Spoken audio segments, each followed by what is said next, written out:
கவி பேரரசு வைரமுத்து அவர்களை அன்போடு மேடைக்கு அழைக்கிறோம்.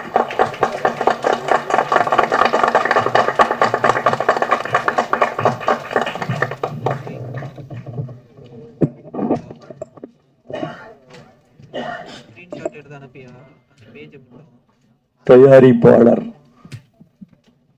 முத்துக்குமார் அவர்களே, படிக்காத பக்கங்களின் இயக்குனர் செல்வம் அவர்களே, கதாநாயகன் பிரஜின் அவர்களே, மேடையில் அமர்ந்திருக்கும் கலைஞர் பெருமக்களே, இந்த படத்தின் தொழில்நுட்ப குழுவின் அன்பான கலைஞர்களே, ஊடக உறவுகளே, பாசத்திற்குரிய பத்திரிகையாளர்களே, பெருமக்களே, உங்கள் அனைவருக்கும் எனது அன்பான வணக்கத்தை தெரிவித்துக் கொள்கிறேன்.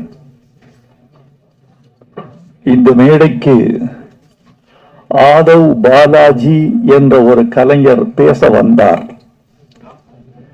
அறிவிப்பாளர் அவர் பெயரை சற்றே தடம் மாற்றி ஆதங்க பாலாஜி என்று அறிவித்தார். ஆதவ் பாலாஜி என்பது அவருக்கு இயற்பெயர். ஆனால் திரையுலகத்தின் தற்கால நிலைமை என்ன, கதைகளின் போக்கு என்ன, திரையரங்குகளின் நிலைமை என்ன, தயாரிப்பாளர்களின் கலவரம் என்ன, கலை உலகின் நிலவரம் என்ன என்ற ஆதங்கத்தை கொட்டிவிட்டு போனவரால் அவருக்கு ஆதங்க பாலாஜி என்பது காரண பெயராக அமைந்துவிட்டது என்று நாம் கருத வேண்டியிருக்கிறது. அதுதான் உண்மை. இந்த விழாவுக்கு நான் மகிழ்ச்சியோடு வந்திருக்கிறேன். காரணம் என்ன தெரியுமா தோழர்களே? வெற்றி பெற்ற பெருமக்களை வாழ்த்தச் செல்வது இயல்பு. நாம் சென்று வாழ்த்தாமலே அவர்கள் வெற்றி பெறுவார்கள். நம்முடைய வாழ்த்துறை ஒன்றும் அவர்களுக்கு தனியான கிரீடமாகி விடுவதில்லை. ஆனால் யாரை வாழ்த்த வேண்டும் என்றால் வளரக்கூடிய கலைஞர்களை வாழ்த்த வேண்டும், ஆதரவற்ற கலைஞர்களை வாழ்த்த வேண்டும், சாதிக்க துடிக்கிற கலைஞர்களை வாழ்த்த வேண்டும். பழையன கழிய புதியன புகுகிற போது புதிய முகங்களை, புதிய திறமைகளை, புதிய ஆற்றல்களை வரவேற்று வாழ்த்த வேண்டும். ஏனென்றால் எந்த புற்றில் எந்த பாம்பு என்று பார்ப்பவன் பழைய காலத்து மனிதன், எந்த பூவில் எந்த தேனோ என்று பார்ப்பவன் தான் புதிய காலத்து மனிதன். இந்த மலர்களில் எந்த பூவில் எந்த தேன் என்பதை யார் அறிவார்? அதனால் இந்த கலைஞர்களை நான் வாழ்த்த வந்திருக்கிறேன். அந்த தம்பி இந்த ஆதங்கத்தை சொன்னார் அல்லவா, அது குறித்து நான் ஒரு சில செய்திகளை உங்களுக்கு சொல்ல வேண்டும் என்று ஆசைப்படுகிறேன். திரை உலகம் சிதைந்து போனதற்கு காரணம் பார்வையாளன் அல்ல, நடிகன் அல்ல, கதாசிரியன் அல்ல, தயாரிப்பாளன் அல்ல, திரையரங்க உரிமையாளர்கள் அல்ல. திரை உலகம் இன்று நிறம் மாறி போறதற்கும் தடம் மாறி போறதற்கும், ஒரு படம் வெளியாகிற அன்று முன்வரிசையில் மொத்தம் 12 பேர்கள் மட்டும் அமர்ந்திருப்பதற்கும், பல திரையரங்குகள் வெளியான முதல் நாள் வெளியே யாருக்கும் தெரியாமல் ஓர் ஆளை நியமிக்கிறார்கள். அந்த பதிவு சீட்டு கொடுக்கிற நபர் தன்னை மறைத்துக் கொண்டிருக்கிறார். வெளியே இருந்து செய்தி வர வேண்டும். என்ன செய்தி என்றால், வெளியே வரிசையில் குறைந்தபட்சம் 15 பேர்கள் இருக்கிறார்களா, இருந்தால் இந்த சீட்டு கொடு, இல்லை என்றால் இந்த காட்சியை ரத்து செய்துவிடு என்று ஒரு தீர்மானம் அவர்களுக்குள் இருக்கிறது. 15 பேர் வந்தால் என்ன நடக்கும் என்றால், மின்சார கட்டணத்திற்கு அது கட்டுப்படியாகும். 15 பேர் இல்லை என்றால் மின்சார கட்டணத்தின் நஷ்டத்தில் அந்த திரையரங்கம் ஓடத் தொடங்கும். அந்த கட்டணத்தை தவிர்ப்பதற்காகத்தான் பதிவு சீட்டு கொடுப்பதற்கு, அவர்கள் அனுமதி சீட்டு கொடுப்பதற்கு தயங்குகிறார்கள். இதற்கு காரணம் யார்? படம் பார்க்க ஓரளவு நல்ல படம் என்று கருதத்தக்க படத்தை கூட பார்ப்பதற்கு ஆட்கள் வராமல் தவிர்த்து போவதற்கு அல்லது அவர்கள் தயங்குவதற்கு என்ன காரணம் என்று பார்த்தால், இது ஒரு மோசமான யுகத்தில் தமிழ் சினிமா கலை இருக்கிறது. அந்த இடம் தொழில்நுட்ப காலம். இந்த தொழில்நுட்பம் என்பது மனிதர்களை, ரசிகர்களை துண்டாடிவிட்டது. கை தொலைபேசியில் ஒரு கூட்டம், கணிப்பொறியில் ஒரு கூட்டம், பிறகு ஹோம் தியேட்டரில் ஒரு கூட்டம், பிறகு திரையரங்கத்தில் ஒரு கூட்டம், ஓடிடியில் ஒரு கூட்டம். மொத்தமுள்ள ஒரு 35 லட்சம் ரசிகர்களை ஒரு 35 பிரிவுகள் துண்டாடிவிட்டன. இந்த 35 பிரிவுகளிலும் வியாபாரம் ஆகிறவன் தான் வெற்றி பெற முடியும்.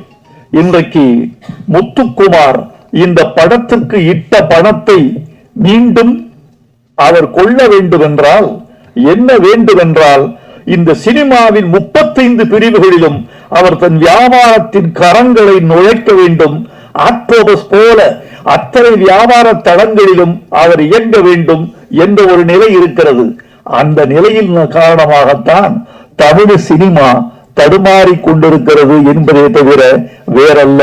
உண்மையை சொல்ல போனால் நண்பர்களே, நான் தமிழில் வெளிவருகிற அல்லது திரைக்கலையில் வெளிவருகிற எந்த ஒரு படமும் தோல்வி அடைந்து போனால் காலையில் பத்திரிகையை படித்துக் கொண்டிருக்கிற பொழுது கொஞ்சம் வருத்தப்படுவேன். பத்திரிகையை மடித்து வைத்துவிட்டு கொஞ்சம் வானத்தை அண்ணாந்து பார்த்து, இந்த இளைஞர்கள் முதல் படத்திலேயே தோல்வி அடைகிறார்களே, இந்த தோல்வியை எப்படி மீட்டெடுப்பது என்று யோசிப்போம். ஏனென்றால் பணத்தின் முதலீடுதான் வேறு வேறே தவிர மற்ற உழைப்பு ஒன்றுதான், திறமை ஒன்றுதான், வேர்வை ஒன்றுதான். இரவு பகல் என்று பாராமல் ஒரு திரைக்கலைஞன், ஒரு சண்டை கலைஞன் படுகிற பாடு கொஞ்ச நஞ்சமா? ஒரு ஒளிப்பதிவாளன் படுகிற பாடு கொஞ்ச நஞ்சமா? நடிக்க வருகிற பெண்கள் படுகிற பாடு கொஞ்ச நஞ்சமா? எவ்வளவோ உழைப்பை, திறமையை, உடல் கொடுமைகளை எல்லாம் தாண்டித்தான் ஒரு திரைப்படத்துக்குள் நுழைந்து மக்களுக்கு மகிழ்ச்சி தருவதற்கு இவர்கள் போராடுகிறார்கள். இந்த போராட்டம் பயனற்று போய்விடக் கூடாது என்றுதான் என்னை போன்றவர்கள் நம்புகிறோம். இந்த மாதிரி நிலையில் நான் பாட்டெழுதுகிற போதெல்லாம் சமூகத்துக்கு ஏதாவது ஒரு நீதி, ஏதாவது ஒரு நற்பணி, ஏதேனும் ஒரு சீர்திருத்தம், ஏதேனும் ஒரு பயன் கிட்டாதா என்ற ஆனந்தத்தோடு நான் இயங்கிக் கொண்டிருக்கிறேன். இது திரை உலகில் எனது 44வது ஆண்டு. இந்த 44வது ஆண்டில் எனக்கு பிடித்த சில பாடல்களில் ஒரு பாடலாக படிக்காத பக்கங்களில் இந்த சரக்கு என்ற பாட்டை எழுதியிருக்கிறேன் என்றால் இதுதான் நான் இன்னும் இயங்குவதற்கான காரணம். முத்துக்குமார், உங்களுக்கு என் நன்றி. செல்வம், உங்களுக்கு என் நன்றி. நீங்கள் எனக்கு சுதந்திரம் கொடுத்தீர்கள். அந்த சுதந்திரத்தை இந்தியா அடைந்த சுதந்திரம் மாதிரி நான் தவறாக கையாளவில்லை. நான் அதை சரியாகவே கையாண்டிருக்கிறேன். அதனால்தான் நண்பர்களே உங்களுக்கு நன்றி சொல்ல வந்திருக்கிறேன். எனக்கு முன்னால் நான் சாதாரண தோழர்களே, வைரமுத்து என்பவர் நீண்ட காலம் ஓடி வருகிறான் என்பதை தவிர என்னுடைய முன்னோடிகள் பட்டுக்கோட்டை கல்யாண சுந்தரம், மருதகாசி, கவியரசு கண்ணதாசன், முதுமலை நாராயண கவி, கவி KP காமாட்சி சுந்தரம், இன்னும் கூமா பாலசுப்ரமணியம், ஆத்மராமன், சொல்லிக்கொண்டே போகலாம். இத்தனை பெருமக்களும் தமிழ் பாடலின் வழியாக ஒரு கருத்தை சொல்ல துடித்திருக்கிறார்கள். அதுதான் நிற்கிறது. ஒரு படத்தின் பெயர் மறந்து விடுகிறது, படத்தின் நடிகன் மறந்து போகிறான், நடித்த நடிகைகள் மறக்கப்படுகிறார்கள், தயாரிப்பு நிறுவனம் தொலைந்து போகிறது, தயாரித்த நண்பர் மறக்கடிக்கப்பட்டு விடுகிறார். பாட்டு மட்டும் இருக்கிறது, பாட்டு மட்டும் இருக்கிறது. எத்தனை காலம்தான் ஏமாற்றுவார் இந்த நாட்டிலே என்ற பாட்டு இன்னும் 100 வருடங்களுக்கு பிறகு கூட இசையமைத்தவர் S.M. சுப்பையா நாயுடு, பாடியவர் T.M. சௌந்தரராஜன், அதனுடைய பாட்டை எழுதியவர் மக்களன்பன், நடித்தவர் எம்ஜிஆர், குதிரையில் இருந்தவர் பானுமதி என்று இந்த உலகம் நினைத்துக் கொண்டே இருக்கும். பாட்டு வரிகளால், இசையால் ஒரு சமூகம் நினைக்கப்படும். இந்த படத்துல ஒரு முக்கியமான பாட்டு. இந்த சபையில் நீங்கள் எல்லோரும் பேசினீர்கள், சகோதரிகள் பேசினார்கள், நீங்கள் பேசினீர்கள், எல்லோரும் பேசினீர்கள். ஒரே ஒரு வரிக்கு மட்டும்தான் நான் காது குளிர கைதட்டல் கேட்டேன். முத்துக்குமார், நீங்க ரொம்ப நன்றாக சொன்னீர்கள். ஒரு வரி, ஒரு 400 ரூபாய் கொடுத்தா பழத்தட்டு கிடைக்கும், ஒரு 700 ரூபாய் கொடுத்தா தேங்காய் தட்டு கிடைக்கும், 5000 ரூபாய் கொடுத்தால் தங்கத்தட்டு கிடைக்கும், உங்கள் கைதட்டு மட்டும் கிடைக்காது என்று சொன்னீர்கள். அதெல்லாம் சரி, 5000 ரூபாய் கொடுத்தால் தங்கத்தட்டு எனக்கு கிடைக்குமா? அது 5000 ரூபாய், நான் ஒரு 5000 ரூபாய் தருகிறேன். 2 தங்கத்தட்டு. நீங்க இன்னைக்கு தங்கத்தின் விலை 54,465 ரூபாய். ஒரு சவரன், ஒரு சவரன் இப்படி விற்கிற போது 5000 ரூபாய் கடை கொடுத்தால் தங்கத்தட்டு வாங்கிவிடலாம் என்று நம்முடைய முத்துக்குமார் சொல்கிறார் என்றால், முத்துக்குமார் நகைக்கடை வைத்திருக்கிறாரோ தங்கத்தட்டு கடை வைத்திருக்கிறாரோ என்று நாம் கருத வேண்டியிருக்கிறது. நண்பர்களே, உங்களை பார்த்தால் பேச ஆசைதான். ஏதோ என்னுடைய அருமை நண்பர்கள் ஊடக தோழர்கள் வந்திருக்கிறார்கள். இந்த வெளியீட்டு விழாக்களில் இந்த ஊடகங்களின் மீது எனக்கு பெரிய மதிப்பு உண்டு. காரணம், இவர்கள்தான் கொண்டு போய் சேர்க்கிறார்கள். ஆனாலும் கூட தினப்பத்திரிகைகளில் இது குறித்து எந்த செய்தியும் வருவதில்லை. வார பத்திரிகைகள் இதை அதிகமாக கண்டுகொள்வதில்லை. இந்த மேடையில் ஒரு பெரிய சர்ச்சை உண்டானால் அது மட்டும்தான் அவர்களின் கவனத்திற்கு போகிறது. அந்த சர்ச்சையை நீட்டிக்க முடியும் என்றால் அது 2 வாரங்களுக்கு செய்தியாகிறது. இதோ இந்த மேடையில் இருக்கக்கூடிய இந்த இளம் கலைஞர்களை வாழ்த்தி, படிக்காத பக்கங்கள் என்ற பெயரில் நவீன பெண்களின் பிரச்சனைகளை மையப்படுத்தி ஒரு புதிய தயாரிப்பாளரும் இயக்குனரும் ஒரு படத்தை செய்திருக்கிறார்கள். ரசிகர்களே, காத்திருங்கள், வந்தால் ஆதரியுங்கள், பிடித்தால் தோள் கொடுங்கள் என்று நீங்கள் 4 வரி எழுதினால் அதுதான் சிறப்பு. இந்த நேரத்தில் நான் ஒரு கருத்தை சொல்ல வேண்டும் என்று ஆசைப்படுகிறேன். இவர்கள் இந்த இணையதளங்களின் வாயிலாக இவர்கள் கொண்டு செல்கிற இடம் ரொம்ப அதிகம்.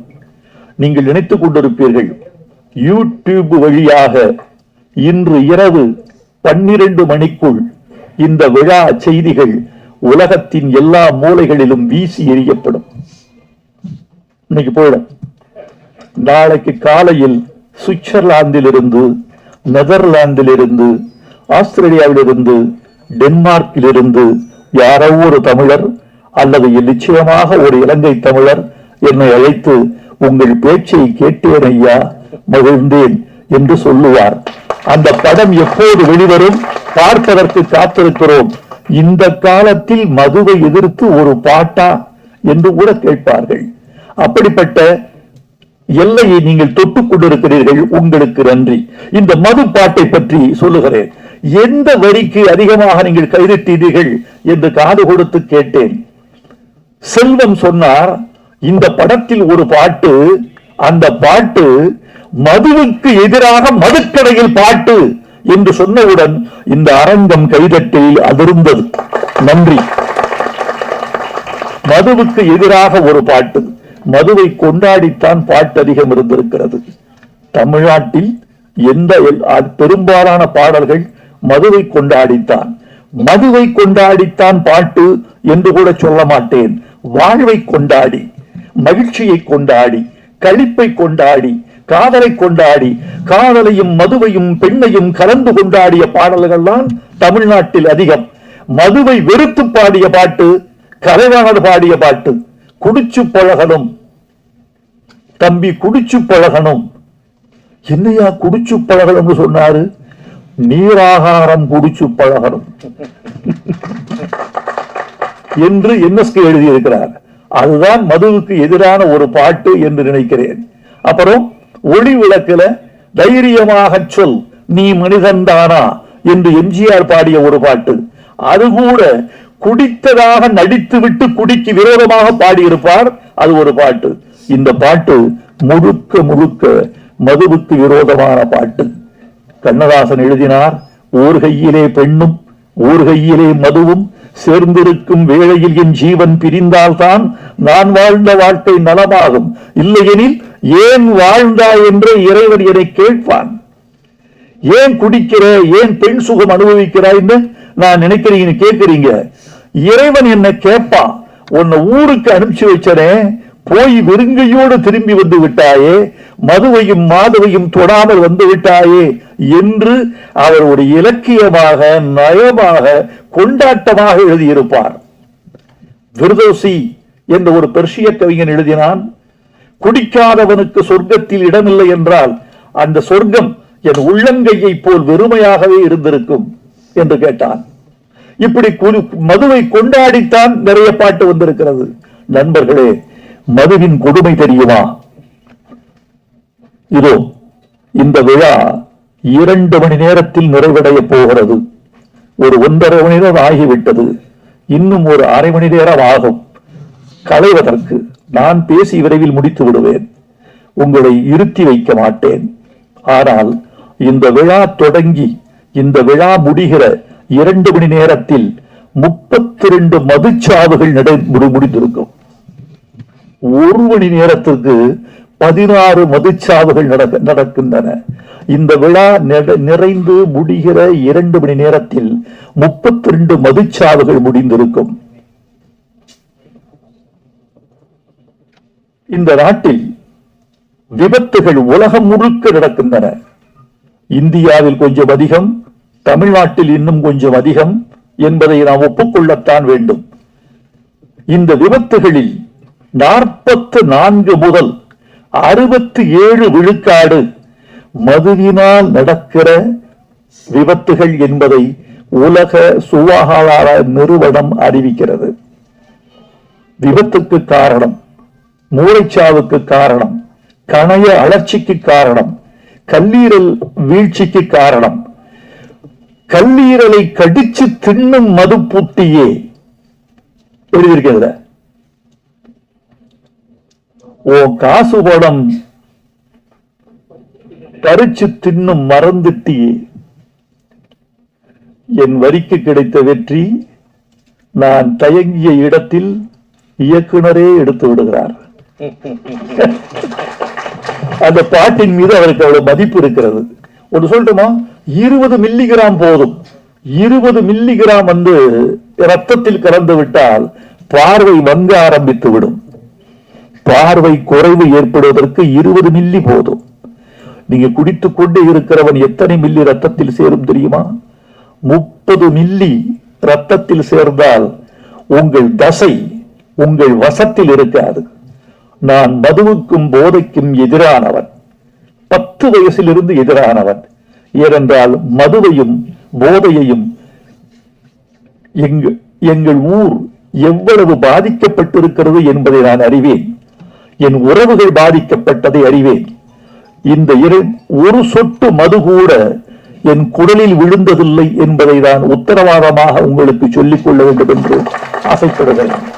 போதை பழக்கம் என்பது எங்கள் உடம்பு, என உலகத்திலேயே நான் வெறுக்கிற வாசனை ஒன்று உண்டு என்றால் அது ஒரே வாசனை, புகை வாசனை. அது மட்டும் அப்படி ஆழ தள்ளிடுது வெளியே, புகை வாசனை. மதுவை விட மோசமானது புகை. மது கூட உங்கள் உடம்பை இவ்வளவு தின்னாது, புகை தின்றுவிடும். இங்க புகை ரொம்ப கொடுமையானது. இந்த என் பேச்சை நண்பர்களே, இந்த ஒரு படிக்காத பக்கங்கள் என்ற படத்தின் வாயிலாக இந்த பேச்சை புதிய இளைஞர் திருக்கூட்டத்திற்கு நீங்கள் கொண்டு போய் சேர்த்தால் அதுதான் ஊடகம் எங்கள் தமிழுக்கு செய்கிற தொண்டு என்று நான் உங்களுக்கு நன்றி பாராட்டுவேன். முத்துக்குமார், செல்வம், உங்கள் 2 பேருக்கும் தமிழ் சமூகம் இந்த ஒரு பாடலுக்காக நன்றி செலுத்த கடமைப்பட்டிருக்கிறது என்று நான் நம்புகிறேன். உங்களுக்கு என் நன்றியை தெரிவித்துக் கொள்கிறேன். ஒவ்வொரு படத்திலும் இப்படி ஒரு பாடலை நீங்கள் வைக்க வேண்டும். அது உங்களுக்கு பெரிய பலமா இருக்கும், படத்துக்கு முதுகெலும்பா இருக்கும், அப்படி இருக்கும்.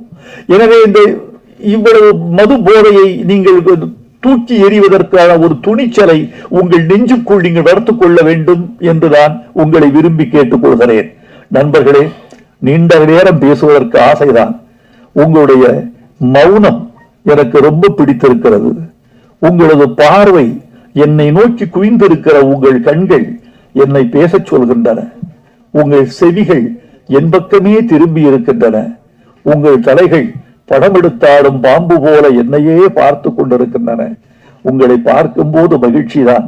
ஆனால் நண்பர்களே, இந்த நேரத்தில் ஒரு வார்த்தை சொல்லிக் கொள்ள வேண்டும் என்று ஆசைப்படுகிறேன். ஒரு பாடலில் இசை பெரிதா மொழி பெரிதா என்பது ஒரு பெரிய சிக்கலாக பேசப்பட்டு கொண்டிருக்கிறது. இதில் என்ன சந்தேகம் உங்களுக்கு? இசை எவ்வளவு பெரிதோ மொழி அவ்வளவு பெரிது, மொழி எவ்வளவு பெரிதோ இசை அவ்வளவு பெரிது.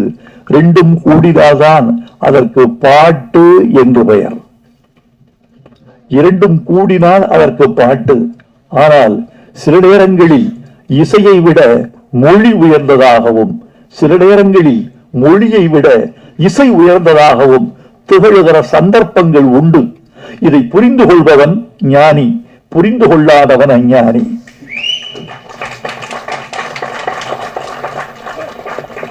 பாட்டுக்கு பெயர் வைப்பது யார்? ஒரு குழந்தை பிறந்தது, இவங்க பிறந்து ஒரு 20 நாட்கள்ல பெயர் வைத்தார்கள். ஆணுக்கு பெயர், பெண்ணுக்கு பெயர். ஏன் பெயர் வைக்கவில்லை என்றால் என்ன? பெயர் வைத்தவுடன் தான் அவர்கள் வாழ்வு அவர்களை சார்கிறது, அவர்களின் உரிமை அவர்களை சார்கிறது, சம்பவங்கள் அவர்களை சார்கின்றன, அவர்கள் உணவு அவர்களை சார்கிறது. 4 பேர் இருக்கிறார்கள். மணி, இவனுக்கு கொடு இந்த இட்லிய, அந்த இட்லி அவனை சேர வேண்டும் என்றால் பெயர்.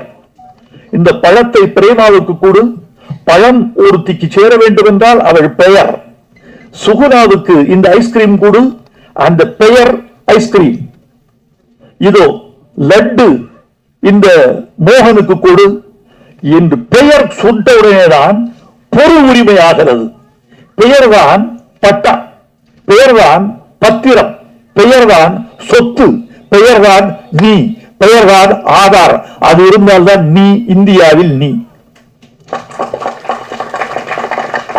பாட்டுக்கு பெயர் வைப்பது இசையா மொழியா? மலர்ந்தும் மலராத பாதி மலர் போல என்று பாட்டுக்கு பெயர் வைத்தது மொழி. சிட்டுக்குருவி முத்தம் கொடுத்து என்று பாட்டுக்கு பெயர் வைத்தது மொழி. மன்மத லீலையை வென்றார் உண்டோ என்று பல்லவியின் பெயரை சொன்னது மொழி. அதற்கு அழகு செய்தது இசை, அதற்கு அபிநயம் செய்தது இசை, அதற்கு சுகம் கொடுத்தது இசை, மறுக்க முடியாது. ஆனால் அந்த பாட்டுக்கு பெயர் சூட்டியது மொழி, அந்த பாட்டை அழைக்க வைத்தது மொழி. ஒரு பாடலை ஹம் பண்ணி யாராவது இந்த பாட்டை பாடுன்னு சொல்லுவாங்களா? இந்த பாடலை இத பாடுங்க சொல்லுவாங்களா யாராவது? சின்ன சின்ன ஆசை என்று பாடுகள் என்று சொல்லுவார்கள். எனவே பாட்டுக்கு பெயர் வைத்தது மொழி. அந்த மொழிக்குரிய மரியாதையை இசையும், இசைக்குரிய மரியாதையை மொழியும் பரஸ்பரம் வழங்குகிற போதுதான் கலை வெற்றி பெறும் என்று நான் உறுதியாக நம்புகிறேன். நண்பர்களே, இந்த படம் வெற்றி பெற வேண்டும், வெற்றி பெற செய்ய வேண்டும். இன்னொன்று, நிறைவாக ஒரு செய்தி. நம்முடைய கலையில் என்ன குறைபாடுகள் என்று கலை உலகம் கருதி முடிவெடுத்தால் ஒழிய கலை வெற்றி பெறுவது மக்கள் கையில் என்று நீங்கள் கருதி விடாதீர்கள். அது உங்கள் கையில். நல்ல பொருளாக இருந்தால் எத்தனை ஆண்டுகள் கழிந்த பிறகும் கூட, எத்தனை மண்ணுக்கடியில் கிடந்த பிறகும் கூட, எத்தனை காலங்கள் கடந்த பிறகும் கூட தங்கம் தங்கம்தான், வைரம் வைரம்தான், உயர்ந்த பொருள் உயர்ந்ததுதான். ஒரு 17 நூற்றாண்டுகள் திருக்குறளை தமிழ் சமூகத்தில் காண கிடைக்கவில்லை. 2ஆம் நூற்றாண்டு 3ஆம் நூற்றாண்டுக்கு பிறகு திருக்குறளை தமிழ் சமுதாயம் புழங்கவில்லை. பக்தியற்று வந்து விட்டது. தேவாரம் புழங்கியது, திருவாசகம் புழங்கியது, திவ்ய பிரபந்தம் புழங்கியது, ஆழ்வார் பாடல் புழங்கியது, நாயன்மார் பாட்டு புழங்கியது, பதிகம் புழங்கியது, பாசுரம் புழங்கியது, திருக்குறள் புழங்கவே இல்லை.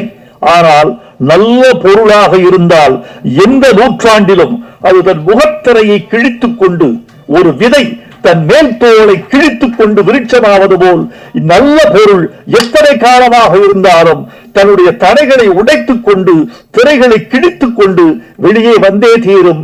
19ஆம் நூற்றாண்டின் இறுதியில் திருக்குறள் நான் தானடா தமிழின் முகவரி என்று வெளிவந்தது. உங்கள் கலை நல்ல கலையாக இருந்தால், உங்கள் கதை நல்ல கதையாக இருந்தால் நிச்சயமாய் உங்கள் புகழ் வெற்றி பெறும், உங்கள் கலை வெற்றி பெறும். உங்கள் கலையும் கதையும் வெற்றி பெற்றால் நீங்கள் பொருளாதார மேன்மை பெறுவீர்கள். படிக்காத பக்கங்கள் வெற்றி பெறும். படிக்காத மேதை வெற்றி பெற்றது, படிக்காதவன் வெற்றி பெற்றது. அந்த வரிசையில் படிக்காத பக்கங்கள் வெற்றி பெற வேண்டும் என்று வாழ்த்துகிறேன். நான் மதுவுக்கும் போதைக்கும் எதிரானவன், 10 வயசிலிருந்து எதிரானவன். ஏனென்றால் மதுவையும் போதையையும் எங்கள் ஊர் எவ்வளவு பாதிக்கப்பட்டிருக்கிறது என்பதை நான் அறிவேன். என் உறவுகள் பாதிக்கப்பட்டதை அறிவேன். இந்த ஒரு சொட்டு மது கூட என் குடலில் விழுந்ததில்லை என்பதை நான் உத்தரவாதமாக உங்களுக்கு சொல்லிக் கொள்ள வேண்டும் என்று ஆசைப்படுகிறேன். ஒரு பாடலில் இசை பெரிதா மொழி பெரிதா என்பது ஒரு பெரிய சிக்கலாக பேசப்பட்டுக் கொண்டிருக்கிறது. இதில் என்ன சந்தேகம் உங்களுக்கு? இசை எவ்வளவு பெரிதோ மொழி அவ்வளவு பெரிது, மொழி எவ்வளவு பெரிதோ இசை அவ்வளவு பெரிது. ரெண்டும் கூடினால்தான் அதற்கு பாட்டு என்று பெயர். இரண்டும் கூடினால் அதற்கு பாட்டு. ஆனால் சில நேரங்களில் இசையை விட மொழி உயர்ந்ததாகவும், சில நேரங்களில் மொழியை விட இசை உயர்ந்ததாகவும் திகழ்கிற சந்தர்ப்பங்கள் உண்டு. இதை புரிந்து கொள்பவன் ஞானி, புரிந்து கொள்ளாதவன் அஞ்ஞானி.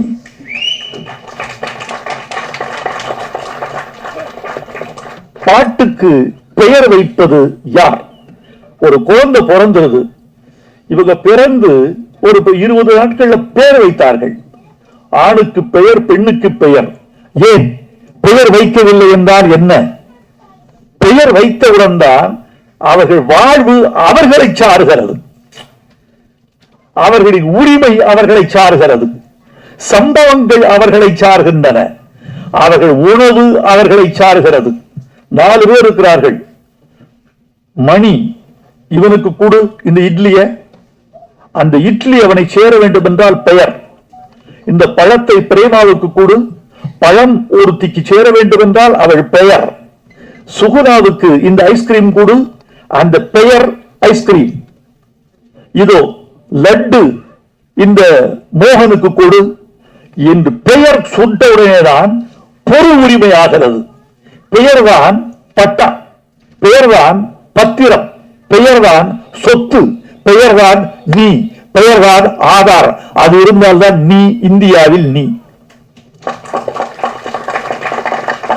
பாட்டுக்கு பெயர் வைப்பது இசையா மொழியா? மலர்ந்தும் மலராத பாதி மலர் போல என்று பாட்டுக்கு பெயர் வைத்தது மொழி. சிட்டுக்குருவி முத்தம் கொடுத்து என்று பாட்டுக்கு பெயர் வைத்தது மொழி. மன்மத லீலையை வென்றார் உண்டோ என்று பல்லவியின் பெயரை சொன்னது மொழி.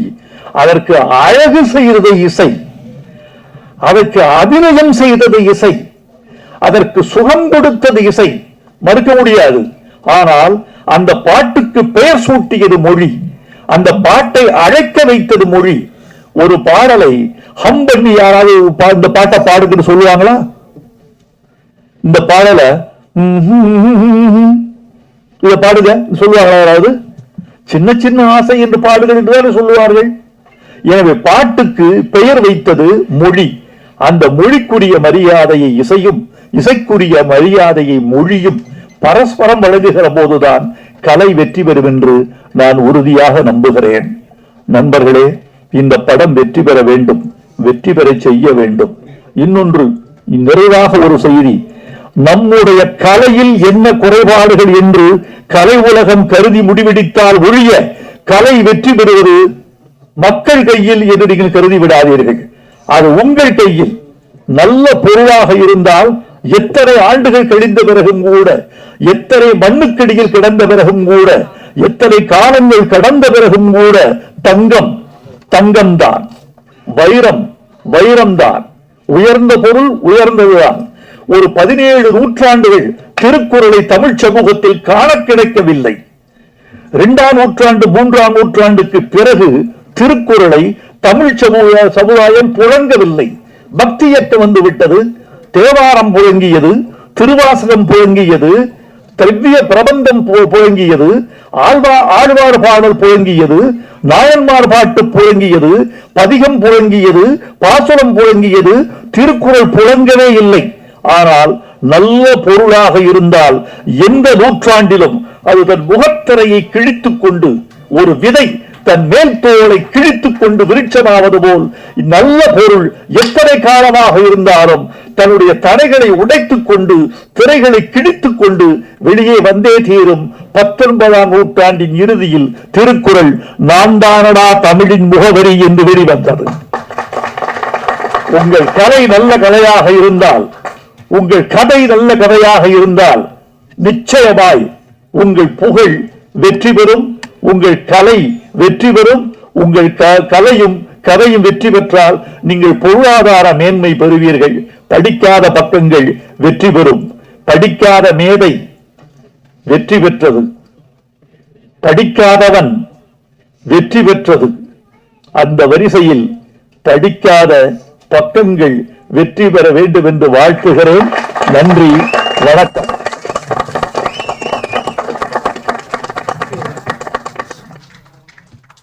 மேல் நாடுகளில் கற்று மூத்த சமூகத்தில் மதுவை மனிதன் அருந்துகிறான்.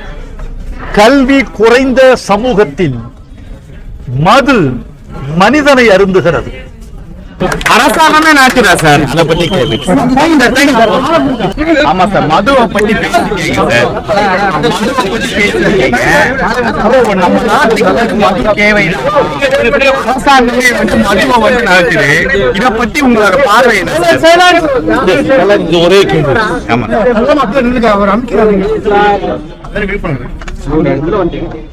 அரசாங்கமே வந்து இதை பத்தி நான் நடக்குது. இதை பத்தி உங்களோட பார்வை என்ன?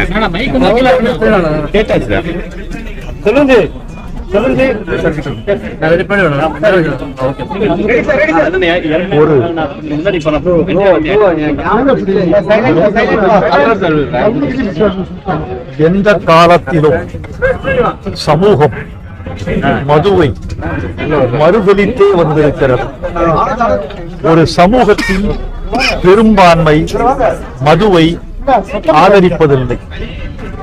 மதுவை தூய்ப்பதற்கு கூட கல்வி தேவைப்படுகிறது. கல்வி மேம்பட்ட சமூகத்தில் மது தூய்க்கப்படுவதற்கும், கல்வி குறைந்த சமூகத்தில் மது தூய்க்கப்படுவதற்கும் வேறுபாடு இருக்கிறது. மேல் நாடுகளில் கற்று மூத்த சமூகத்தில் மதுவை மனிதன் அருந்துகிறான். கல்வி குறைந்த சமூகத்தில் மது மனிதனை அருந்துகிறது. நம்முடைய சமூகத்தில் எல்லா மக்களும் கல்வி கற்கிற வரைக்கும் மது என்றால் என்ன, அதன் அளவு, ஒரு மனிதன் எவ்வளவு அருந்த வேண்டும் என்ற அறிவு பெறுகிற வரைக்கும் மதுவை ஒரு சமூகம் தள்ளித்தான் வைக்க வேண்டும் என்பது அறிவுலகத்தின் வேண்டுகோள். காலப்போக்கில் இந்த கருத்து அரசாங்கத்தால் ஏற்றுக்கொள்ளப்படும் என்றும், காலப்போக்கில் சமூகம் இந்த மேம்பட்ட கருத்துக்கு உடன்படும் என்றும் நான் நம்புகிறேன். அதுவரைக்கும் மதுவை ஒரு ஆர்வமுள்ள சமூகம், அறிவார்ந்த சமூகம், பண்பாட்டை காக்க நினைக்கிற சமூகம் எதிர்த்து கொண்டுதான் வரும். அரசாங்கமே நாக்குதா சார்? அதை பத்தி கேள்வி.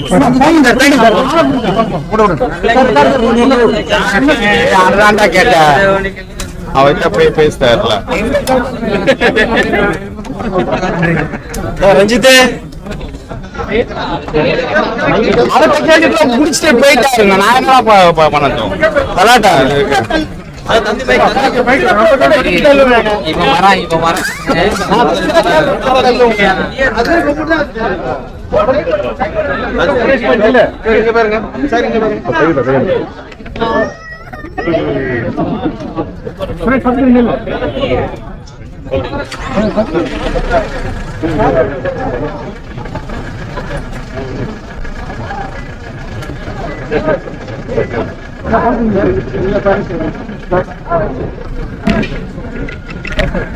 ஒரு நிமிஷம் போப்பா என்ன நில்லுப்பா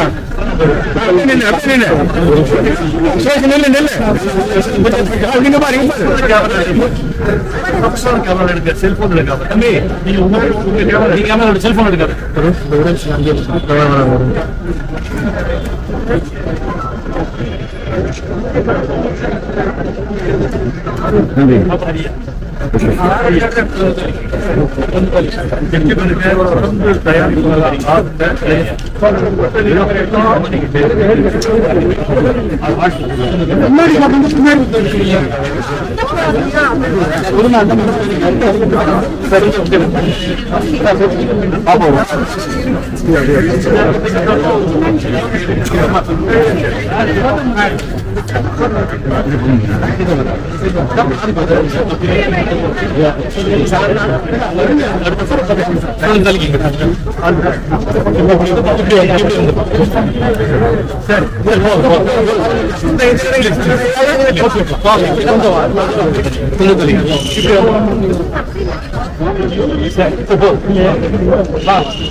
நல்ல மகனை பெற்றீர்கள். பையனை பெற்றீங்க. குடும்பத்துக்கு பெரிய தூணா இருப்பாங்க. கிராமத்து